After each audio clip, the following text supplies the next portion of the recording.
Hola, te doy la bienvenida a este quinto episodio de Más Podcast para Más Orgullo, un espacio del movimiento afrolatino Seattle, inspirado en la octava serie de Más Conversaciones para Más Orgullo, titulada Fronteras en Tránsito, Raza, Género y Migraciones Multidiversas. Aquí nos reunimos para pensar la migración desde una mirada afrocentrada, transcentrada e interseccional, para nombrar lo que hacen las políticas migratorias del norte global sobre nuestros cuerpos, territorios y formas de existir. En esta serie hemos hablado de movilidad, nacionalismo, apatridia, racismo y racismo antinegro. Y este episodio es un hilo más de este tejido, un lugar para mirar de frente las violencias que atraviesan a los pueblos afrodiaspóricos y las comunidades disidentes en tránsito. Hoy nos acompañan tres voces que vienen caminando estos temas con el cuerpo, con la palabra y con la memoria. Ana María Belique, socióloga, activista y cofundadora del movimiento reconocido que lucha por la restitución de la nacionalidad dominicana para las personas de ascendencia haitiana. Carla García, mujer garífuna hondureña, defensora de derechos humanos, radicada desde hace años en los Estados Unidos y parte de la Red Negra por la Paz y la Justicia. Johan Mijail, travesti, escritora, periodista y performer dominicana, cuyo trabajo fabula otros mundos posibles desde un imaginario transfeminista y descolonial. Aquí su servidora, Evelyn Laurent-Perrault, les hablo desde Filadelfia, Pensilvania, Gringolandia. Soy una de las comadres del comité de Más Podcast para Más Orgullo y estaré acompañándote en este episodio.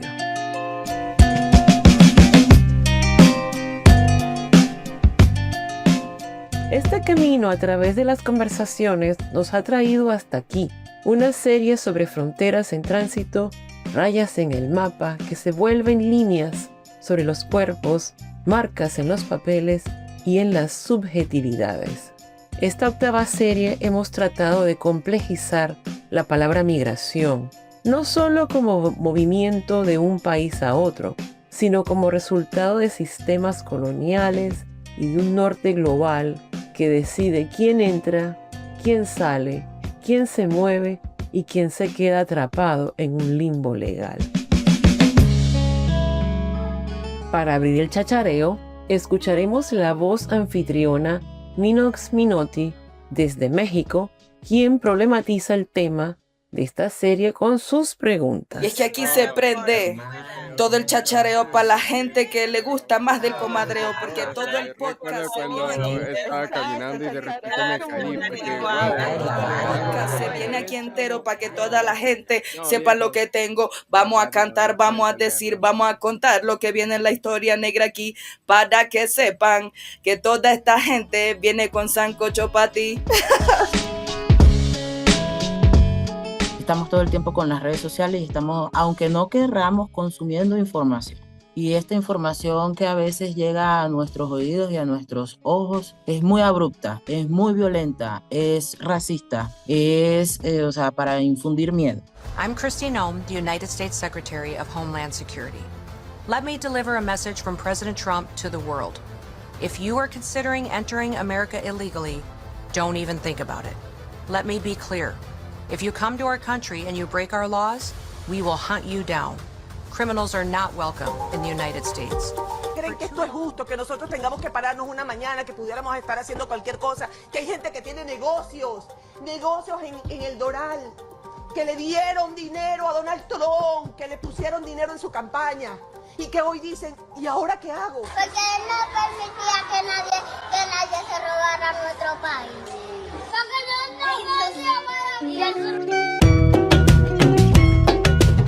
Minox Minotti nos propone un ejercicio incómodo, mirar de frente los discursos del odio, las políticas de expulsión, los videos que vemos en redes donde se anuncia que si entras serás removido y no podrás regresar. Ya no hay pelos en la lengua en decirte, entre paréntesis, no violes las leyes, vas a ser expulsado. En Estados Unidos existe una organización que se llama Venezolanos en Florida. Esta persona le dice en su comentario que a mí me hace más ruido, me dice, ¿pero qué le hicimos, Donald Trump? ¿Por qué? Los niños decían que los haitianos mataron a Cristo. Entonces, como que hay una matriz de opinión que se fomenta. Nos invita a abrazar esa incomodidad y hacernos una primera gran pregunta. ¿Cómo la precarización dificulta el sentimiento de pertenencia? ¿Cómo la burocracia nos hace sentir o no merecedoras de legalidad? ¿Quién decide quién puede estar aquí? Desde allí, entramos a la rueda, el corazón de este episodio.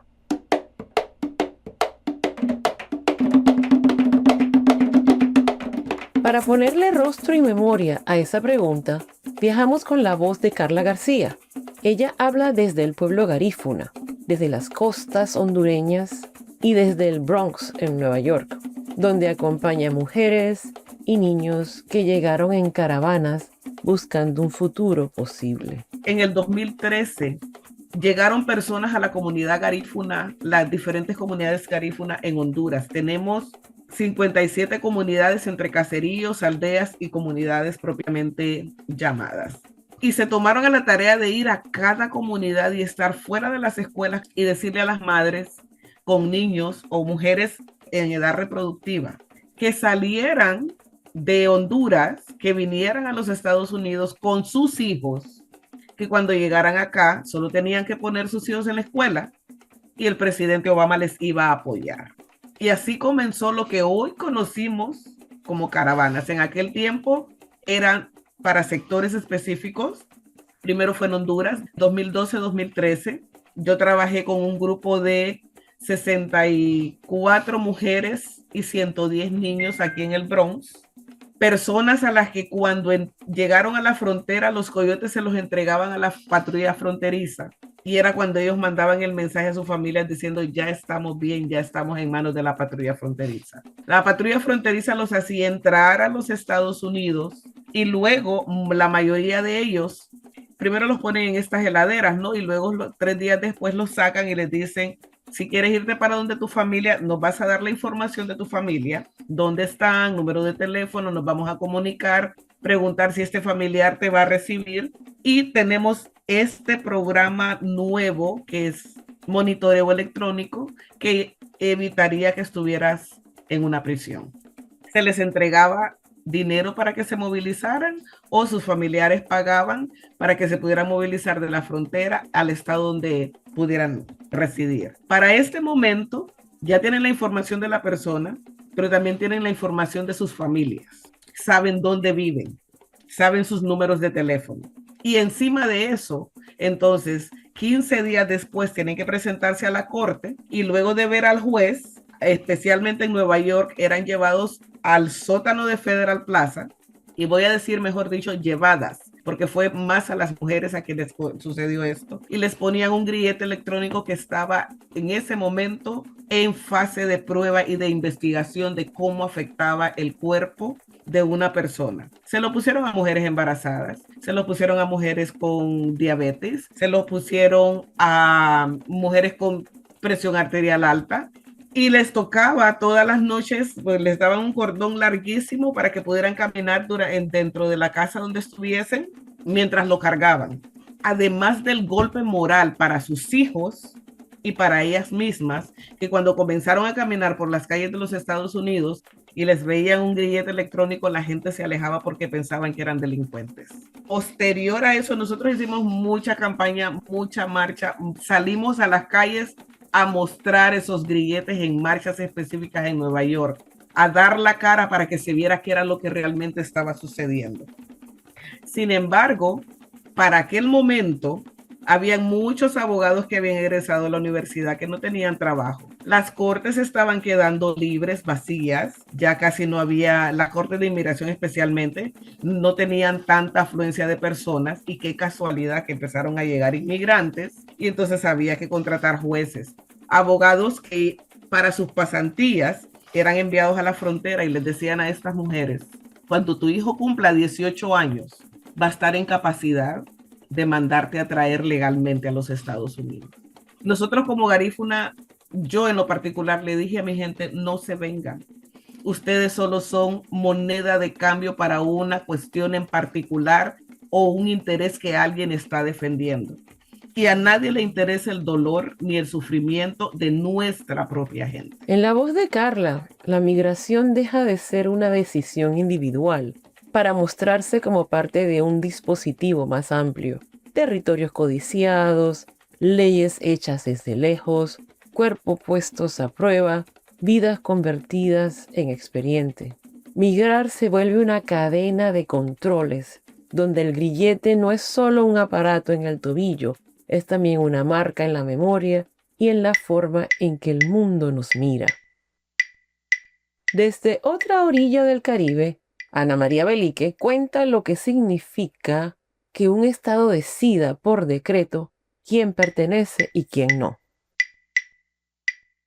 Con el caso de los dominicanos de ascendencia haitiana, nuestros padres fueron traídos, fueron conquistados para venir a la República Dominicana al corte de la caña. Durante décadas trabajaron en las plantaciones, en la industria azucarera. Cuando ya esto cambia el modelo económico, vemos también cómo cambian las leyes. En el caso nuestro, vemos cómo se establecen leyes que definen quién pertenece y quién no pertenece. En el caso de la Constitución Dominicana, por ejemplo, que a partir del 2010 define quién está en tránsito y quién no.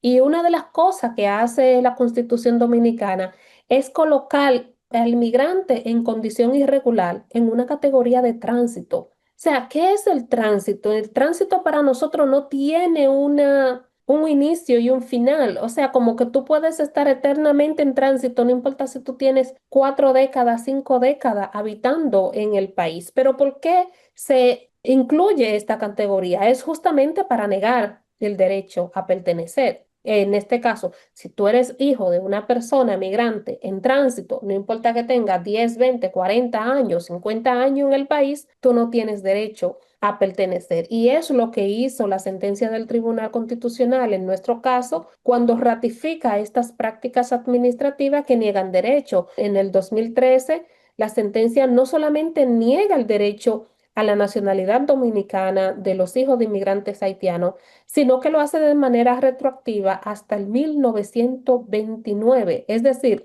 es una manera de borrar nuestros derechos, nuestra pertenencia al territorio que nos vio nacer no solo a nosotros, sino a nuestros padres y muchas veces a nuestros propios abuelos. El caso de los dominicanos de ascendencia haitiana, los cambios de leyes, las cuestiones administrativas, es un buen ejemplo para ilustrar esta pregunta de cómo este sentimiento se precariza con las burocracias de los estados, que nos hace pensar que no merecemos o que no pertenecemos solamente porque ellos han establecido procedimientos legales para decir quién es y quién no es, cuando en realidad todos deberíamos de ser reconocidos. En este gesto burocrático se condensa una violencia profunda, convertida en una población entera en eternamente extranjera y sin patria, aunque haya nacido y vivido siempre en el mismo territorio. Entre las caravanas y los grilletes electrónicos en el norte y las sentencias que niegan nacionalidades en el Caribe, se dibuja un mapa de fronteras que no solo separan países, separan a las personas de su propio derecho a existir con dignidad. En este episodio también nos detenemos en las fronteras que atraviesan los cuerpos disidentes, cuerpos negros, feminizados, migrantes, trans, travestis, que muchas veces cargan doble o triple riesgo al cruzar una raya en el mapa. Desde su experiencia en República Dominicana y Chile, Johan Mijail nos invita a mirar el papel del norte global como una cultura de seducción que promete progreso, inclusión y diversidad, mientras precariza, criminaliza y aniquila las vidas que se escapan de la norma. El neoliberalismo no opera únicamente, digamos, como un sistema económico, sino como una cultura de la seducción a esta idea de que si nos miramos o nos proyectamos en el norte global, vamos a poder habitar una idea de progreso que nos da esa cultura y también una idea falsa de inclusión y de diversidad. Nosotras que venimos del activismo de disidencia sexual, siempre hemos sido muy críticas sobre esa idea de la inclusión y de la diversidad, porque hacia dónde quieren incluirnos y qué estamos entendiendo por diversidad, sobre todo cuando muchas veces se naturaliza dentro de esos espacios la heteronormatividad, la cisnormatividad y todo lo que implica, digamos, ese discurso también neoliberal sobre las corporalidades que se escapan, digamos, de este binario masculino-femenino o de la heterosexualidad entendida como un régimen político draconiano. Dentro de estos mismos sistemas se da la falsedad de que son promotores de la paz y de la democracia. Todas estas políticas de exterminio de nuestras corporalidades, de deportaciones masivas, etcétera, se dan en ese mismo registro de uno de los videos que Minux compartió, donde se criminaliza a ese sujeto no nacional. Entonces, al momento de que criminalizo esa corporalidad, negándole, por ejemplo, el acceso, el derecho a los papeles, estamos diciendo que solamente de esa manera vamos a poder tener la paz dentro de nuestros territorios, porque estas personas vienen de fuera a hacernos mal. En Chile, por ejemplo, que es el lugar donde yo viví 10 años y que me parece interesante siempre decir de una migración que no fue hacia el norte, sino hacia el sur, contrario a lo que históricamente ocurre con la gente dominicana que se va al norte global, era, por ejemplo, de que se decía que esas personas migrantes, no solamente dominicanas, sino también colombianas y venezolanas, llegaban a esos territorios, sobre todo del norte de Chile, a quitarle los maridos a las chilenas. Es decir, de que estas corporalidades migrantes iban a destruir la idea de la familia nuclear y de la familia heterosexual.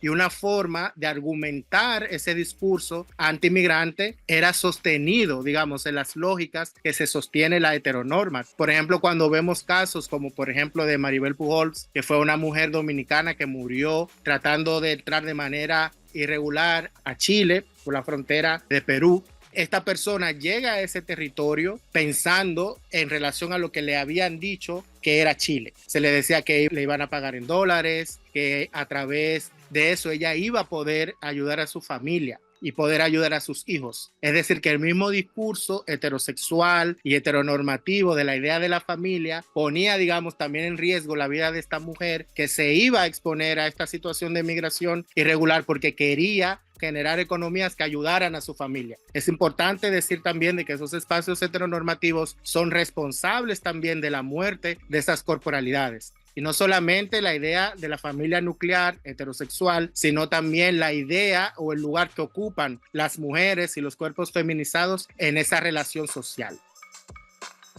Se promueve también dentro de esta discursividad una cosa sumamente fuerte que aparece a través de los medios de comunicación, es que nos enseñan, nos atacan cognitivamente para intentar lograr que lleguemos a desear el mundo de ellos. Por ejemplo, acá en el contexto dominicano, si tú eres un artista visual y terminas, no sé, por ejemplo, la Escuela de Artes pública y luego te vas a Estados Unidos, no sé, estudiar a Parsons, ya cuando tú llegas aquí a República Dominicana, luego de esa experiencia de la migración hacia el norte global, tú prácticamente te vuelves, digamos, un referente en relación a las prácticas artísticas. ¿Por qué? Porque has construido una experiencia en la idea colonial de que el norte es el lugar donde está lo bueno, donde está lo válido, donde está el progreso. Pienso también cómo los medios de comunicación aprovechan esta situación, pero que también se reproducen en otros espacios, como ya dije, del arte y también de la escuela. O sea, no es casual que en ese video esos niños, no llegan ni siquiera a 10 años, reproduzcan ese discurso antinegritud, antihaitiano en la escuela pública.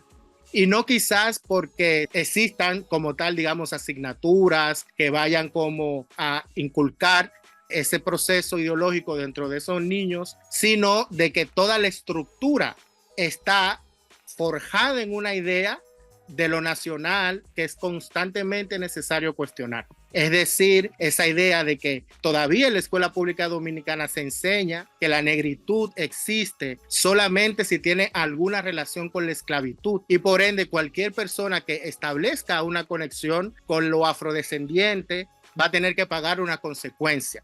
eres sucio, eres malo, eres delincuente, eres brujo, eres un resentido, eres problemático. Incluso se apoya en el discurso de lo nacional de que si eres negro, eres haitiano. Aquí, por ejemplo, pasó hace varios años atrás que una colectiva de mujeres negras, feministas, convocaron a una especie de happening performance en la plaza donde está la estatua de Cristóbal Colón, en la zona colonial. Y estas mujeres negras lo que querían hacer en su acción era entregarle a la gente que pasaba por ahí, que le daba curiosidad, casabe, que el casabe era el pan de los taínos, y Maví, que era el refresco que en ese momento tomaban los taínos y que todavía se sigue tomando, sobre todo en los lugares barrializados. Y dentro de esta acción llega este grupo que se llama La Nueva Orden, que es un grupo nombrado por las mismas feministas negras del país como un grupo paramilitar que han hecho atrocidades, sobre todo en los últimos meses acá en el país, en relación a fortalecer el sistema de deportaciones masivas, de asesinatos y violencia extrema, donde no se respetan los derechos humanos. Era que les decían a estas mujeres negras, dominicanas, haitianas, váyanse a Haití.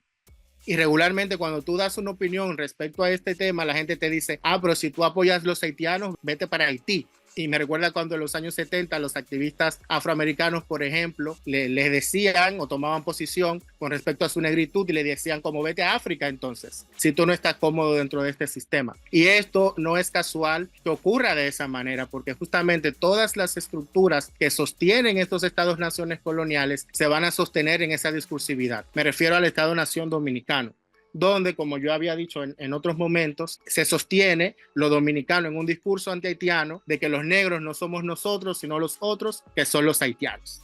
Johan también nos recuerda que la colonialidad no solo se ejerce sobre los cuerpos que migran, sino también sobre la manera en que pensamos el género, la espiritualidad y la propia idea de humanidad. Desde la 21 divisiones Espiritualidad Afrodominicana nos propone otras formas de nombrar y habitar los cuerpos, más allá del binario hombre-mujer impuesto desde el norte global. Sobre esto yo he reflexionado y justamente en esa escuela dominicana lo que yo propongo es que debe de enseñarse a montar un altar. La 21 división, que es el panteón particular de la santería dominicana, debería de ser una asignatura dentro de la educación inicial, básica y media en el sistema educativo dominicano. Que se entienda que acceder a un altar debe de ser entendido como un derecho humano antirracista para las personas negras.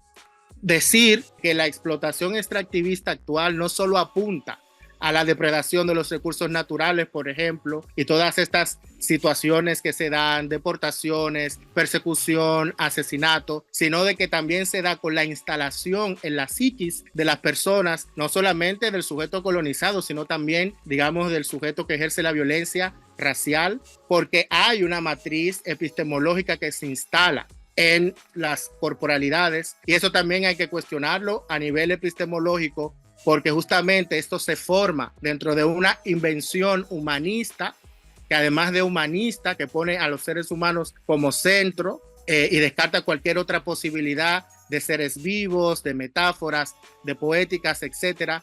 No es solamente humanista, antropocéntrica, sino que también es cisgénero y heterosexual. Y en estas discusiones me parece sumamente importante también cuestionar el privilegio de lo que significa ser una persona cisgénero y heterosexual en este contexto. ¿Cuál es la versión con respecto a eso que también, o cuál es la posición que tenemos que tener con respecto a eso? Mientras Johan cuestiona el privilegio cis heterosexual y la idea de un sujeto migrante aceptable, Carla y Ana María nos devuelven a las fronteras internas, esa que aprendimos a repetir sin darnos cuenta. Carla posa la mirada en cómo incluso los términos, entre comillas, correctos, pueden volverse armas contra los pueblos.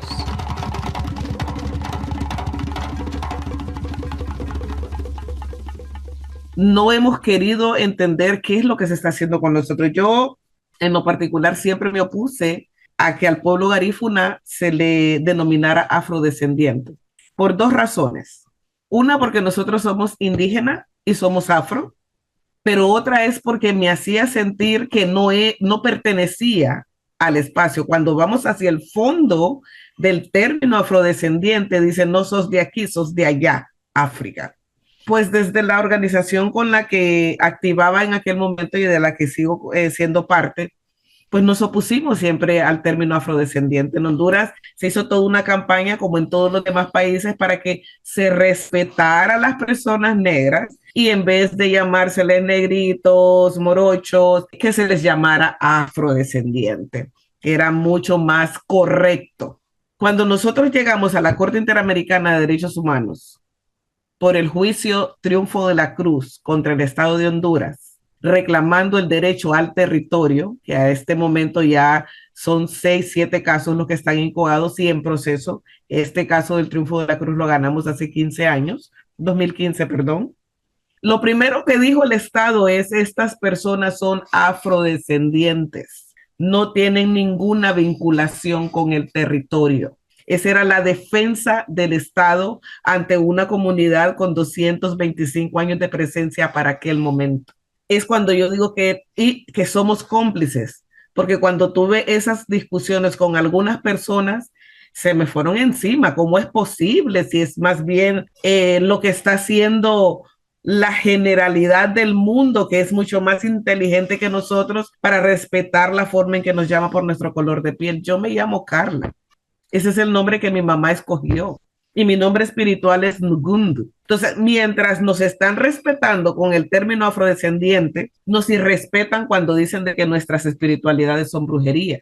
Nos irrespetan cuando nos dicen de que tenemos que ceñirnos, por ejemplo, a las prácticas de psiquiatras que han normalizado lo que son las enfermedades mentales y nos empiezan a encasillar en mundos que no nos pertenecen y no nos corresponden. Entonces, las fronteras no solo han sido creadas de forma física o lo que podemos ver en un mapa. Nosotros tenemos como gente negra, como gente afrodescendiente, como gente nativa, como gente indígena, tenemos que atravesar una y otra vez frontera tras frontera, porque si somos negros no somos educados, si nuestros hombres negros son fuertes, son salvajes, porque si la mujer negra tiene un cuerpo específico, es sexualizada de pie a cabeza y no sirve para otra cosa más que para que se le vea de esa forma. Y si tenemos un territorio y sabemos sembrar, es que huelen a pescado, porque es que huelen a aceite de coco. Y siempre tenemos que ir tratando de atravesar esas fronteras y eso nos ha llevado a querer encajar en mundos que no son los nuestros y que no nos pertenecen. Cuando entramos en esos mundos, simple y sencillamente somos atrapados y terminamos sirviendo al amo para poder continuar viviendo en estos mundos. Creo que ahora hay una frontera mucho más amplia y que podría ser mucho más fácil de atravesar, que es el regresar a nuestra raíz, el regresar a lo que es nuestro.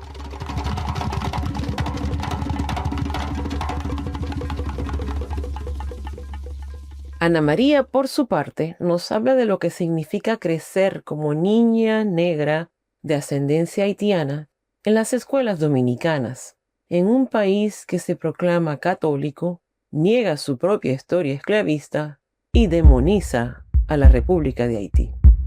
Yo siempre le decía que no es fácil ser un niño, una niña negra en las escuelas de la República Dominicana y ser de ascendencia haitiana.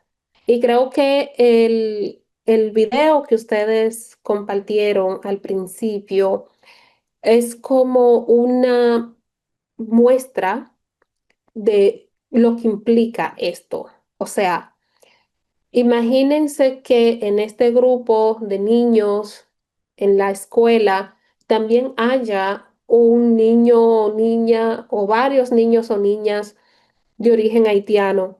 ¿Cómo se sentirían con este discurso que otros niños están replicando, pero por el tipo de video se ve que lo están replicando frente a un adulto, que probablemente es un profesor y que tampoco no pareciera que esté corrigiendo de la manera correcta el pensar de estos niños? Entonces, para nosotros como personas negras de origen haitiano en la República Dominicana, el tema de atravesar estas fronteras implica mucho porque es algo que prácticamente te hacen odiar tu propia identidad. Y cómo tú te reconstruyes, cómo tú te reconcilias con una identidad que todo el mundo odia, que todo el mundo te dice, no solo que eres malo, sino que eres diabólico. Para colmo, o sea, como que no es solo que eres diabólico, sino como cuando tú ves que estas narrativas, por ejemplo, Dominicana es un país muy orgulloso de ser un país católico, de tener la Biblia en el centro de su escudo, de tener la palabra Dios como el inicio de su lema.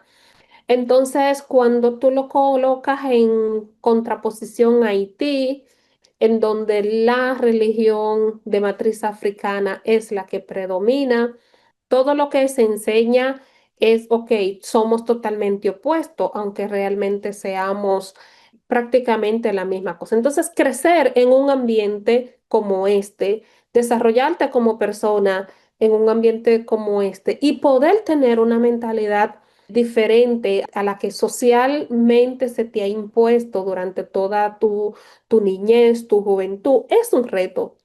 Es un reto que tenemos que atravesar.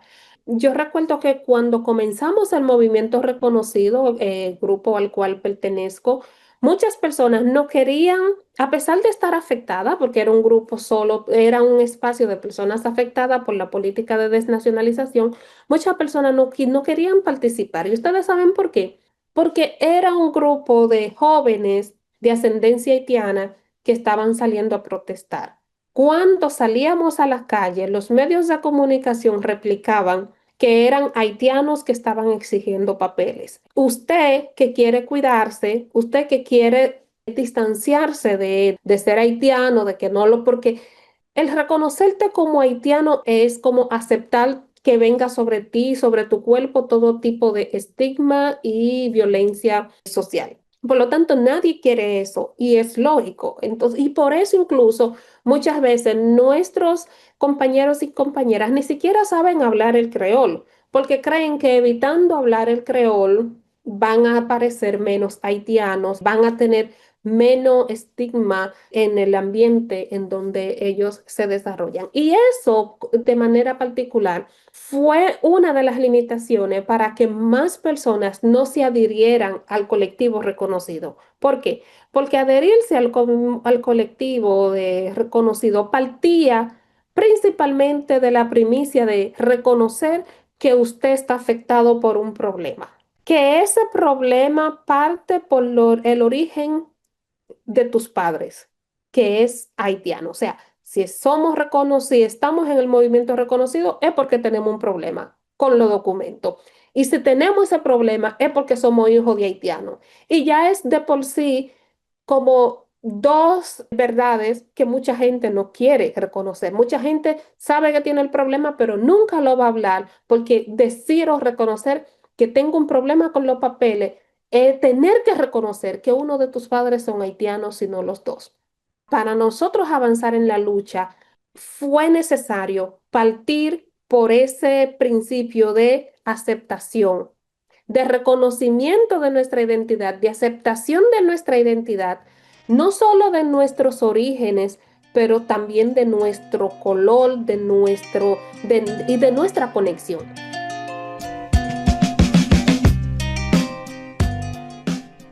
Lo que comparten Carla, Johan y Ana María tiene un hilo en común. Las fronteras no son solo líneas en el mapa, son también categorías legales que te declaran en tránsito toda la vida. Discursos religiosos judeocristianos que convierten tus raíces espirituales en brujería. Políticas migratorias que ponen grilletes a mujeres embarazadas o políticas identitarias que aniquilan cuerpos distintos. ¿Quién debe existir y quién no? Aulas donde se enseña a odiar lo negro y lo haitiano, o la idea de que solo hay un futuro si te incorporas a un modelo de familia y ciudadanía cis, hetero, blanca, y detrás de todo eso hay una pregunta insistente: ¿cómo sortear los mecanismos de asimilación, blanqueamiento y racismo para poder ser, pertenecer y amarnos. Hacia el final de la conversación, el espacio se abre a quienes están conectados desde distintos territorios.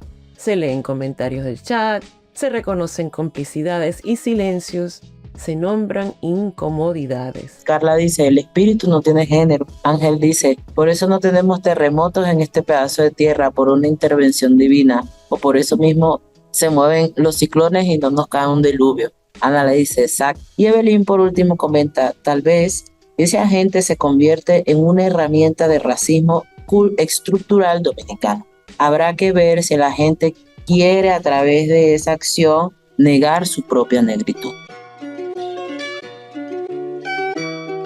En la voz anfitriona aparece una invitación. Y vamos a responder más preguntas. ¿Cómo sortear los mecanismos de asimilación, blanqueamiento, racismo y endorracismo para poder ser o pertenecernos y amarnos? ¿Crees que existe alguna relación entre la experiencia de los cuerpos negros y disidentes en tránsito? Este episodio no cierra las preguntas, más bien las deja abiertas para que se queden contigo cuando veas una noticia sobre deportaciones masivas, cuando escuches a alguien decir que aquí no hubo esclavitud, o cuando alguien te diga que tu espiritualidad, tu lengua o tu cuerpo son un error.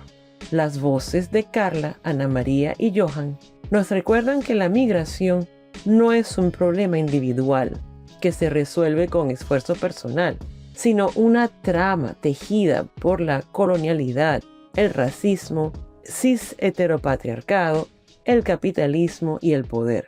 Pero también nos recuerda que los altares, las asambleas comunitarias, los movimientos de base son espacios que reivindican el derecho a tener derechos y dignidad, en las palabras que nos devuelven la dignidad. Así cerramos el capítulo de Más Podcast para Más Orgullo. Antes de irnos, queremos dejarte estas preguntas resonando.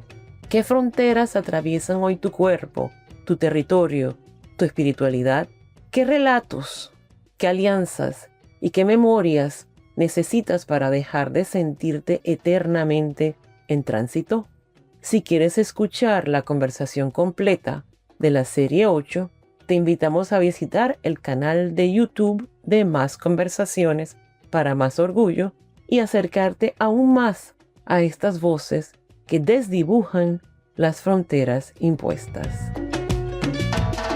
Para conocer más sobre nuestras labores y los procesos que hacemos, ve a nuestra página web movimientoafrolatino.org, donde también puedes encontrar nuestro botón de donaciones. Tu contribución nos permitirá seguir haciendo el trabajo que hacemos, centrando las voces afrodescendientes y afroindígenas. Somos Más Podcast para Más Orgullo. Nos escuchamos en el próximo episodio. Hasta pronto. Esta es una producción de Movimiento Afrolatino Seattle con el acompañamiento de La Voz Lab.